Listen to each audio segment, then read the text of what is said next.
మహాశివరాత్రి శుభాకాంక్షలు రమ్మగారు.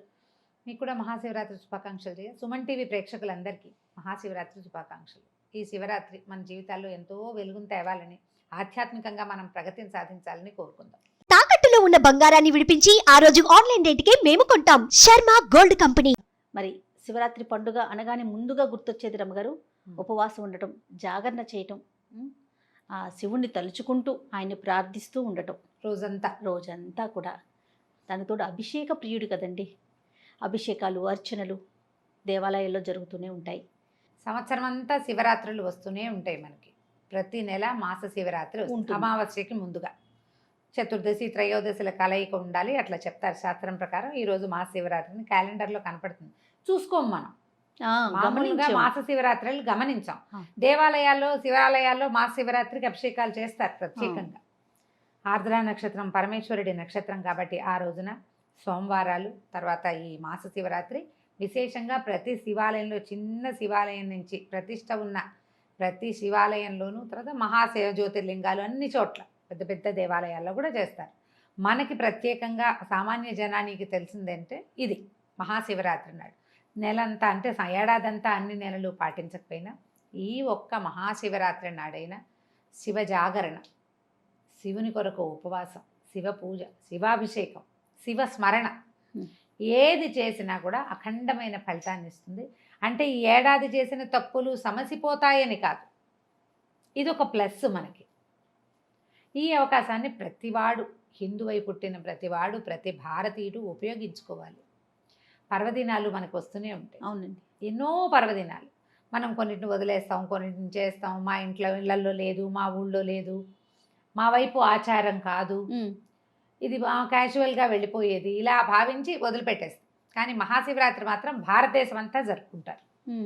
అన్ని జ్యోతిర్లింగాల్లోనూ, జ్యోతిర్లింగ దేవాలయాల్లో భారతదేశంలో ఉన్న ప్రతి శివాలయము శివనామస్మరణతో మారుమోగిపోతూ ఉంటుంది. ఈ ఒక రోజైనా మనం పరమేశ్వర ప్రీత్యర్థం శివనామ స్మరణ చేస్తూ, శివ ప్రీత్యర్థం ఇతరులతో కొట్లాటలు లేకుండా, గొడవలు లేకుండా, ప్రశాంతమైన మనసుతోటి, భగవత్ ప్రార్థనతోటి ఈ పర్వదినాన్ని జరుపుకుంటే ప్రశాంతంగా ఉంటుంది. మాఘం వెళ్ళిపోతే ఇంకా పుష్యం వచ్చిందంటే ఎండలు మండట మొదలు పెడతాయి. శివరాత్రితోటి శివ అని చలి పారిపోతుందని చెప్పుకుంటాం. అన్ని చోట్ల నుంచి చలి తగ్గిపోతుంది, ఇక వేడెక్కడం మొదలు పెడుతుంది. ఇక్కడి నుంచి ఈ ఉపవాసం, ఇవాళ చేసిన జాగరణ, ఇవి మనకి అత్యంత ఫలితాన్ని ఇస్తాయని భావించి శివరాత్రి జరుపుకుంటాం. ఈ రోజునంటే ఈరోజు శివపార్వతుల వివాహం అయిందా, శివుడు ఈరోజు జన్మించాడా, ఎందుకు మహాశివరాత్రి అనేది ఎప్పుడు ఏటా వచ్చే ప్రశ్నే. అప్పుడే కొంతమంది నన్ను మెసెంజర్లు అడుగుతున్నారు కూడా, శివరాత్రి ఎందుకు ప్రత్యేకమని. మామూలుగా మనకి ఎప్పుడు శివుడు ఉంటాడు.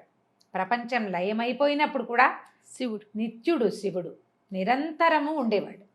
అయితే ఈ రోజున తన స్వరూపాన్ని అగ్నిస్తంభ రూపంలో ఆయన చూపించాడు.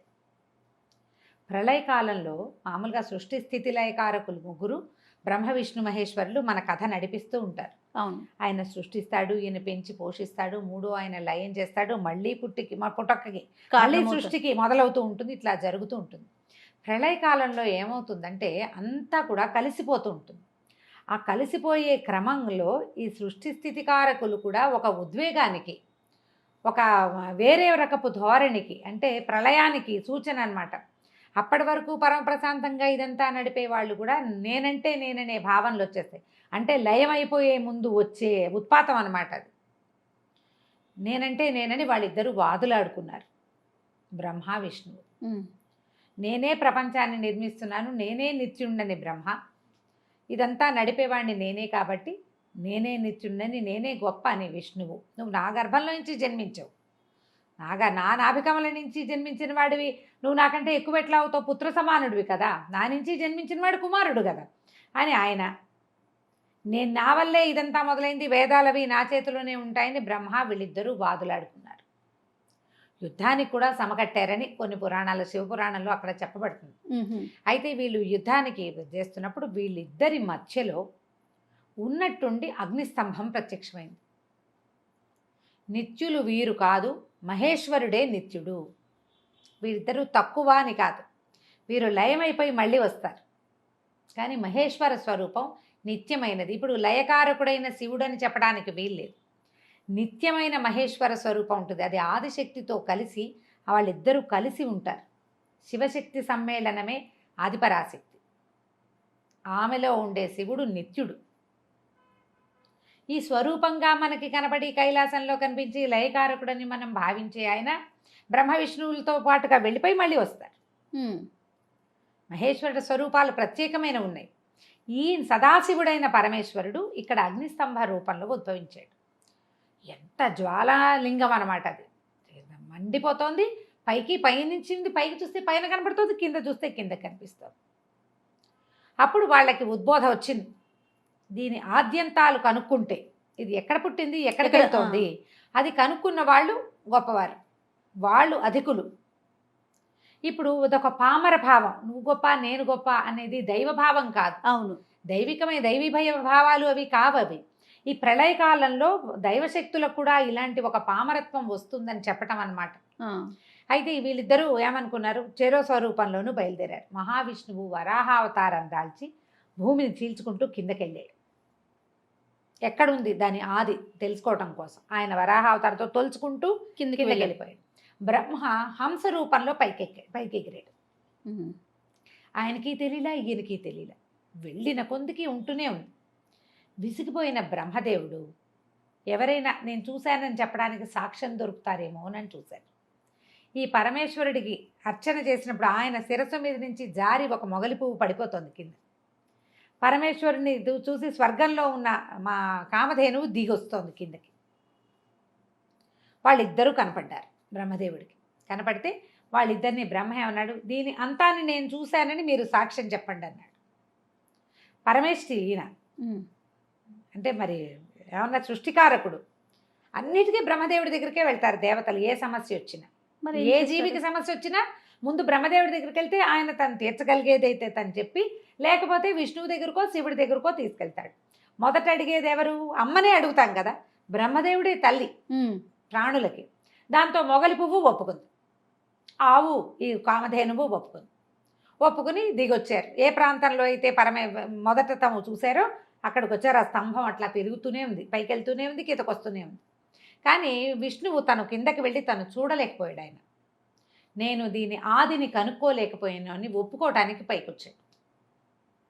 వీళ్ళిద్దరూ కలుసుకునేసరికల్లా విష్ణుమూర్తి చెప్పాడు, నేను ఈ అగ్నిస్తంభానికి ఈ జ్యోతి జ్వాలాలింగం ఏదైతే ఉందో దాని ఆదిని నేను కనుక్కోలేకపోయాను, నేను ఓడిపోయాను ఒప్పుకున్నాడు. బ్రహ్మదేవుడు మాత్రం దీని అంతాన్ని నేను చూసి అది పైకి ఎందాక వెళ్ళిందో నేను చూశాను, కావాలంటే వీళ్ళిద్దరూ సాక్ష్యమని మొగలి పువ్వుని ఆవుని చూపించారు. మొగలి పువ్వు తలూపింది, ఆవు తలతో ఊపి కామధేనువు ఆవే ఇంకా తోకతో కాదు చూడలేదు అని నిజం చెప్పింది. వెంటనే అక్కడ స్వరూపంతో మా పరమేశ్వరుడు ప్రత్యక్షమయ్యాడు.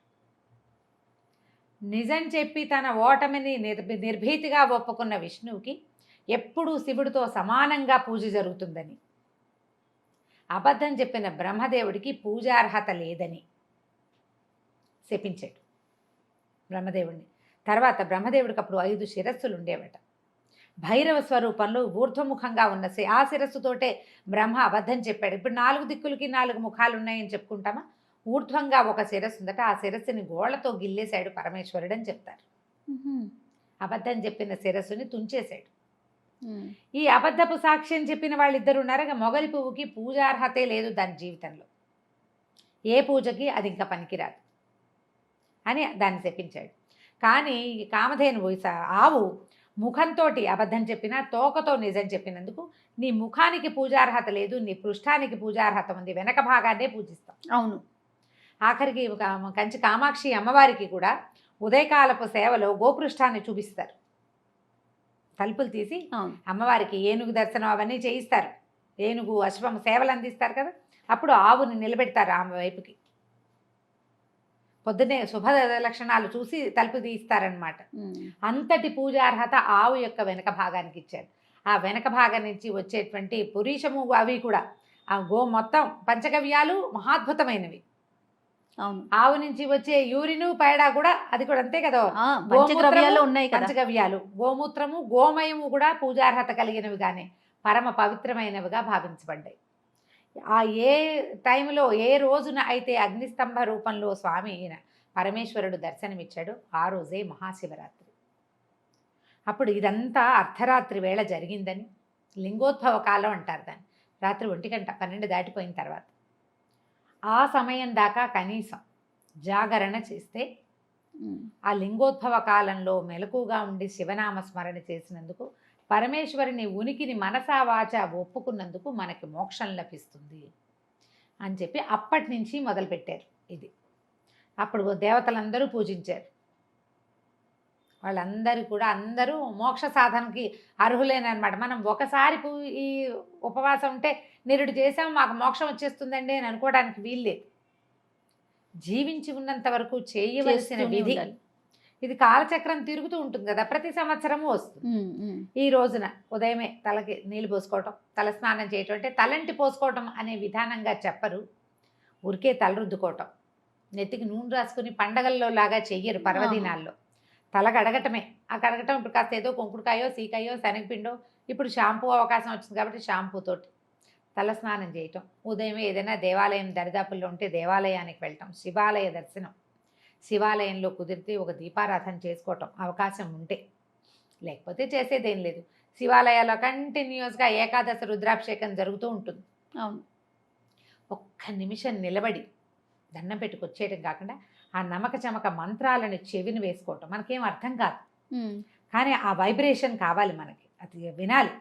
వింటూ ఆ ఒక్కసారి అభిషేకం చేసే దృశ్యాన్ని చూసి మనసా భగవంతుడికి ఒక నమస్కారం చేసుకుని ఆ రోజున పగలు ఉపవాసం ఉండి, రోజంతా ఉపవాసం ఉండటం మంచిదైతే ఉపవసించలేని వాళ్ళు ఉంటారు. చిన్నపిల్లలు ఉన్నవాళ్ళు, ఆఫీసులో ఉద్యోగాలు, వృద్ధులు, గర్భవతులు, చంటి పిల్లల తల్లులు, అనారోగ్యంతో ఉన్నవాళ్ళు, వీళ్ళు ఉపవాసం ఉండలేకపోతే శివనామ స్మరణతో ఆహార స్వీకారం చేయొచ్చు. దేవుడికి నివేదన చేసిన వస్తువుల్ని తీసుకోవచ్చు. ఏవో ఒకటి అవి ఇవి తినేయకుండా నివేదన చేసిన వస్తువుని తీసుకున్నా కూడా ఉపవాసం కిందకే లెక్క వస్తుంది. అది కూడా పద్ధతే. పళ్ళు నివేదన పెట్టి ఆ పళ్ళనే స్వీకరించడం. పళ్ళు అవి తినచ్చు, దుంపలు తినచ్చు, ఆలుగడ్డలు లాంటివి అలా ఏదైనా తీసుకోవచ్చు.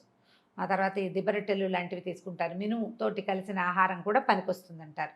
రసాలు నీళ్లతోటే ఉండగలిగిన వాళ్ళు ఉండటం, ఉపవాసం ఉండటం, రాత్రి లింగోద్భవ కాలం దాకా జాగారం చేయటం. జాగారం చేసే టైంలో ఏదో ఒకటి ఎఫ్టీవీ ఎంటీవీ అటీవీ ఇటీవీ పెట్టుకోకుండా కాస్త భగవత్ నామ సంకీర్తన జరిగేవి ఏవైనా పెట్టుకుని ఆధ్యాత్మిక ఛానల్ పెట్టుకోవటం, లేదా ఏదైనా చదువుకోవటం. శివపురాణం, కార్తీక పురాణం, మాఘ పురాణం, ఈ రోజులు ఇప్పుడు మాఘమాసం కాబట్టి ఏదైనా ఒకటి చదువుకోవటం. ఇందులో ఈ హడావిళ్లలో మనం గొడవలు, ఇబ్బందులు, పోట్లాటలు వాట్లలోకి దిక్కండా ఉండటం. సాధ్యమైనంత కొంచెం మౌనాన్ని ఆశ్రయించి, పూర్తి మౌనం అని చెప్పటం లేదమ్మా, నేను మౌనం పట్టమన్నానని మాత్రం అనుకోకండి. కొంత నిశ్శబ్దాన్ని ఆశ్రయించి శివనామస్మరణ పంచాక్షరి మంత్రాన్ని కనుక మనం అట్లా అనుసంధానం చేసి ఉంచుకుంటే ప్రశాంతంగా మనం దైవారాధన చేసుకోగలుగుతాం. దీనివల్ల రాగల రోజులో మరింత ప్రశాంతంగా ఉండేందుకు అవకాశం ఉంటుంది. ఏటా వస్తుంది శివరాత్రి. ఒక ఏడాది బాగా చేసుకోగలుగుతాం. ఏదో బోళ్ళని అవి ఇవి పూజలు పునస్కారాలు చేసి ఇంట్లోనే మనం అభిషేకాలు అవి చేయించి చేసుకోగలుగుతాం. ఒక సంవత్సరం చేయలేం. చేయకపోతే తప్పు, నిరుడు చేసాం, ఈ ఏడాది చేయకపోతే తప్పు అలా భావించద్దు. ఎప్పటికి ఏది కుదిరితే నామస్మరణ వదలద్దు. కనీసం కలియందు నామస్మరణే ముఖ్యమని చాలా చోట్ల చాలామంది పెద్దవాళ్ళు ఎన్నో గ్రంథాల్లో చెప్పారు. నామస్మరణ చేసుకున్నా సరిపోతుంది. అభిషేకం చేసుకోగలిగినా, అభిషేక దర్శనం చేసుకోగలిగినా, తీర్థం తీసుకోగలిగినా, ఎవరైనా స్నేహితులలో అభిషేకం జరుగుతుంటే అక్కడికి వెళ్ళి నమస్కారం చేసుకున్నా కూడా మంచి ఫలితాలే లభిస్తాయి. శివనామస్మరణే ఇంపార్టెంట్ ఈ రోజుకి. కుదిరినంత శివార్చన చేసుకోండి. తప్పకుండా రమ్మగారు. నమస్తే. నమస్తే.